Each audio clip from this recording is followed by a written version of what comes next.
রাজধানীতে ফের তীব্র হয়ে উঠেছে সিএনজি গ্যাস সংকট।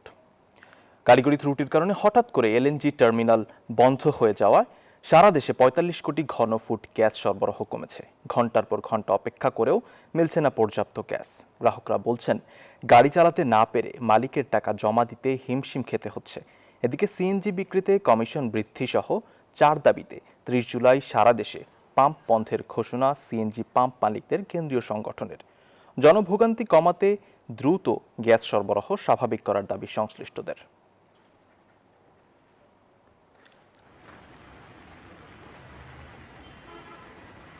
প্রেসার যেখানে 210-20 থাকার কথা সেখানে প্রেসার চলে আসছে 110-20-এ। গ্যাস পাওয়া যায় না, প্রেসার থাকে না। একবার গ্যাস নিয়ে ঢাকায় যাই, আবার আসা যায় না। 1200 টাকা গাড়ির জমা, আমরা কিভাবে চলবো? তো এলএনজিটা যখনই আমাদের একটু সংকট হয় বা এলএনজি টার্মিনাল যখন ত্রুটির জন্য সমস্যা ফেস করে, তখনই আমাদের এই গ্যাসের সংকল্পটা অনেক বড় আকারে ধারণ করে।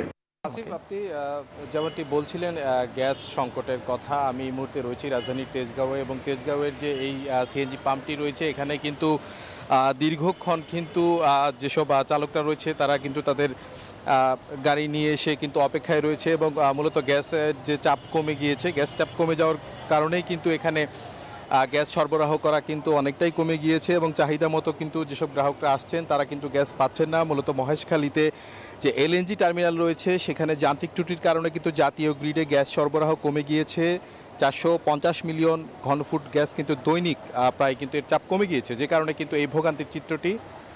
এবং এখানে কিন্তু দেখা যাচ্ছে যে যেসব গাড়ি আসছে তারা অনেকক্ষণ দীর্ঘক্ষণ অপেক্ষা করছেন, কেউ 6-7 ঘন্টা বা তারও বেশি সময় ধরে অপেক্ষা করার পরেও কিন্তু তাদের সেই কাঙ্ক্ষিত গ্যাস পাচ্ছেন না। চাহিদার তুলনায় খুবই সীমিত আকারে গ্যাস পাচ্ছেন এবং যে কারণে কিন্তু একটি ভোগান্তি পোহাতে হচ্ছে এবং যেসব সিএনজি চালকরা এখানে আছেন তাদের কিন্তু জীবিকা নির্ভর করতে হয় এই বাহনটির উপরে এবং সেটির জ্বালানি যে গ্যাস রয়েছে সেই গ্যাস তারা পাচ্ছেন না এবং যেটির কারণে কিন্তু তাদের অনেক সমস্যা হচ্ছে এবং সব মিলিয়ে একটি ভোগান্তির চিত্র ফুটে উঠছে এবং যানবাহনগুলোর দীর্ঘ সারি আসলে বলে দিচ্ছে যে আসলে কতটা ভোগান্তিতে এই যে গ্যাসের চাপ কমে গিয়েছে, কতটা ভোগান্তি পোহাতে হচ্ছে। এবং গতকালও কিন্তু একই চিত্র ছিল। রাত থেকে অনেক গাড়ি এখানে অপেক্ষা করছে, সকাল থেকে অপেক্ষা করছে, তারা গ্যাস পাচ্ছে না এবং এর ফলে রাস্তার এক পাশ কিন্তু দেখা গিয়েছে যে অপেক্ষমান গাড়ির যে সারি সেটি কিন্তু রাস্তার এক পাশে রয়েছে এবং যার ফলে কিন্তু রাস্তায় চলাচলের যে পথ সেটিও কিন্তু অনেকটা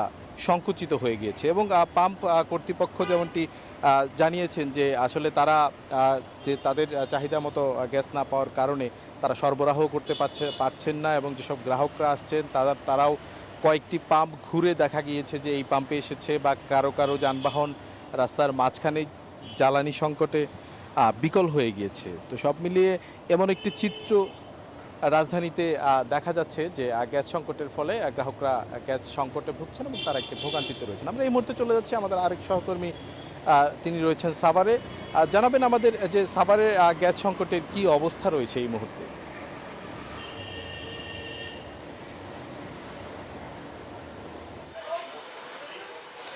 হিমেল, আপনাকে ধন্যবাদ। আপনি যেমনটি রাজধানীর দিকে বলছিলেন, এই মুহূর্তে রয়েছি আমি সাভারের লালন সিএনজিতে এবং লালন সিএনজি স্টেশন সহ প্রায় অর্ধশতাধিক কিন্তু সিএনজি পাম্প এখন বন্ধ হয়ে গেছে, যেহেতু গতকালকে থেকেই আসলে গ্যাস পাচ্ছিলেন এবং পাম্পগুলোতে যদি আমি দেখাই যে সিএনজি পাম্পগুলোতে যদি দেখাই যে শত শত গাড়ি কিন্তু পাম্পে অপেক্ষা করছে গ্যাস নেওয়ার জন্য এবং একই সঙ্গে কিন্তু এখানকার যেসব গ্যাস চালিত যেসব শিল্প প্রতিষ্ঠান রয়েছে সেসব শিল্প প্রতিষ্ঠানও কিন্তু আমরা দেখেছি যে বন্ধ হয়ে গেছে এবং যেখানে গ্যাস দিয়ে যে শিল্প কারখানাগুলি চালু করে এলপিজি এবং গ্যাস নিয়ে, এছাড়াও যে গ্যাস তারা পাচ্ছে না, যার ফলে বাণিজ্যিক যে প্রতিষ্ঠানগুলো সেগুলো কিন্তু এখন বন্ধ হওয়ার উপক্রম হয়েছেন এবং একই সঙ্গে কোথাও কোথাও কিন্তু সিএনজি পাম্প বন্ধ হয়ে গেছে। এছাড়াও আপনারা জানেন যে এলাকার যেসব চুলা রয়েছে সেগুলো কিন্তু এখন জ্বলছে না এবং যার ফলে গ্যাস না থাকার কারণে যে সমস্যাটা হচ্ছে এবং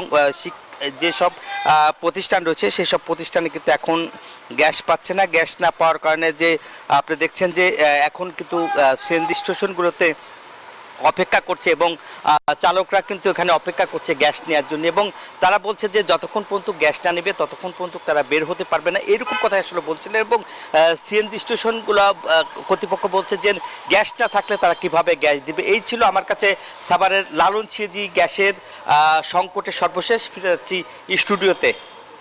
নাজমুল, ধন্যবাদ আপনাকে। পদ্মা সেতু, মেট্রো রেল এবং এলিভেটেড এক্সপ্রেসওয়ে নির্মাণের গর্বিত অংশীদার বসুন্ধরা সিমেন্ট।